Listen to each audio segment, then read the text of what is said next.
Raghava Lawrence அவருக்கு துணை முதலமைச்சர் பதவியா?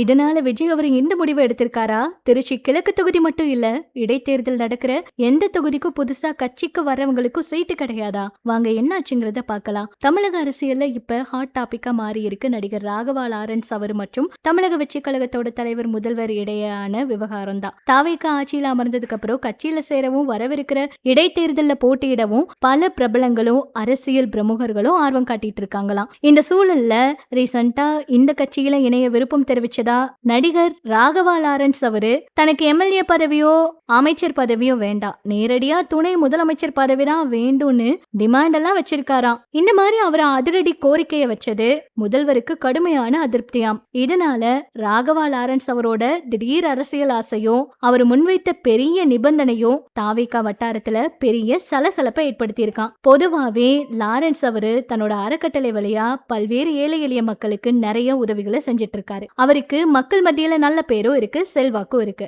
இத தன்னோட அரசியல் பலமா மாற்ற நினைச்ச அவரு தாவேகாவுல இணைஞ்சா தனக்கு மிக உயரிய பொறுப்பு வழங்கப்பட வேண்டும் அப்படின்னு சொல்லியிருக்காராம். ஆனா கட்சி ஆரம்பிச்சு பல்வேறு போராட்டங்களை கடந்து ஆட்சி பொறுப்புக்கு வந்திருக்கிற இந்த சூழல்ல புதுசா வரவங்க இப்படி ஒரு உச்சகட்ட பதவியை கேட்கறது நியாயமற்றது அப்படின்னு கட்சி மேலிடம் கருதுறாங்களாம். இந்த விவகாரத்தால செம்ம கடுப்பான முதலமைச்சர் அவரு தன்னோட கட்சியோட சீனியர்களோட மேலிட புள்ளிகளோட அவசர ஆலோசனையில ஈடுபட்டு இருக்காராம். அதனால அதிரடியான முடிவுகளை எடுத்திருக்காராம். திருச்சி கிழக்கு வந்து யாருக்கு அப்படிங்கறத பொறுத்திருந்து பார்த்தாதான் தெரியும். ராகவா லாரன்ஸ் அவர் பேசின விஷயங்கள் சமீபத்துல சர்ச்சையும் ஏற்படுத்துச்சு. இதனால அவர் இனி அரசியலுக்கு வருவாரா வரமாட்டாரா என்ன ஏதுங்கிறத பொறுத்திருந்துதான் பார்க்கணும். தாவேகா ஆரம்பிக்கப்பட்ட காலத்துல இருந்தே தங்களோட உழைப்பையும் நேரத்தையும் முதலீடு செஞ்சு அடிமட்ட தொண்டர்களாகவும் நிர்வாகிகளாகவும் இருக்க நிறைய பேருக்கு கட்சியில நிறைய பொறுப்புகள் வழங்க விஜய் அவரும் உத்தரவிட்டு இருக்காராம். கட்சியோட கொடிய பிடிச்சு வெயிலையும் மழையிலும் பிரச்சாரம் செஞ்ச விசுவாசமான தாவேகா தொண்டர்களுக்கு தான் தகுந்த அங்கீகாரம் கிடைக்கணும் அப்படிங்கறதுல அவரு நிறைய விஷயங்கள் புரிஞ்சிருக்காராம். தமிழர்களின் பெருமை ஒரே மேடையில் வெளியிட போகின்றது. இது ஒரு செலிப்ரேஷன் ஆஃப் கிரேட்னஸ். எதிர்வரும் ஜூன் 20 சனிக்கிழமை legends and icons awards 2026.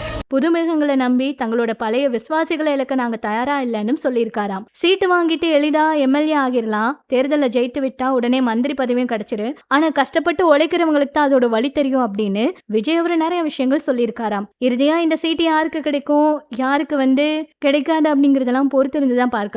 Vijay அவர் எடுக்கிற முடிவு இதுல ரொம்பவே தெளிவா இருக்கும் அப்படின்னு சொல்றாங்க. தாவேகா முக்கிய நிர்வாகிகள் தரப்புல இந்த விஷயங்கள் இப்ப பரபரப்பா பேசப்படுது.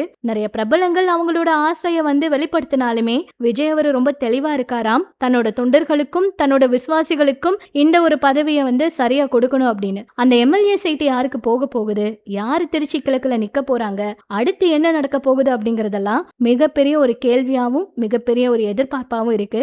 என்ன நடக்க போகுதுன்னு பொறுத்திருந்து பார்க்கலாம். இது பற்றி உங்களோட கருத்துக்களை சொல்லுங்க. இன்னும் இது போல சினிமா மற்றும் அரசியல் தகவலை தெரிஞ்சுக்க மறக்காம நம்ம சினி சமூகம் சேனலை சப்ஸ்கிரைப் பண்ணிக்கோங்க.